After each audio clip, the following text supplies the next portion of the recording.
Bozorimizda mana o yo'ldan bo'yiga turba qoqib yoribdi.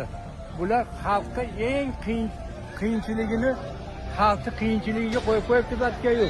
Kim qilgan, qanaqa boycha qilgan bu bilmaymiz buni. O'tishga aqa-baqa o'tishga juda yomon qiynalanyapmiz biz. Buni bormi buni tekshiradigan joy? Bu xatga borishimiz kerak biz. Batdan yurib borib nima qilish kerak endi batda? To'sib qo'yib arava bekashlar qanaqa qiynalyapti. Qiynalmadingizmi aka?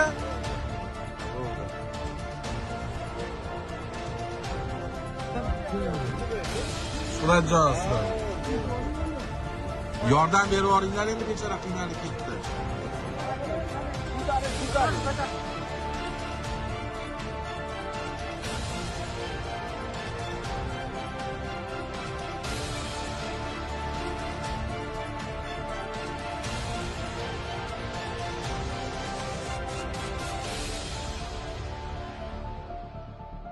Hokim biladimi, bilmaydimi, buni bilmaymiz. Ana Baraka bozorida oldida o'tadigan bo'lsa bizning yo'limiz. Bo'pti, o'zim shaxsan o'zim o'tayotib, odamlarni hali ashitdagi mablag' qo'yganlarni itarib o'tib kelaman men. O'zim 80 ga kirgan odam bo'lsam bu. Nima unda qiladi bu? Kim qayerda? Buni adresi bormi, buni boradigan joyimiz bormi? Bir joyga boraylik, qayerga bo'lsa boraylik. Hech kim meni majburlagan yo'q. Mana o men o'zim o'taman, mana shu meni ko'cham bo'ladi.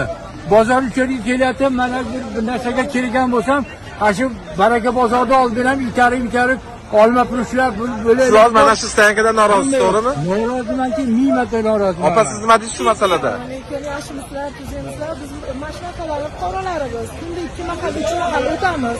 Bog'cha, maktab, ishga kelamiz, bola chaqa bor. Yurishga imkoni yo'q. Kunda urush janjal stankaning ichida o'tib kelyapmiz.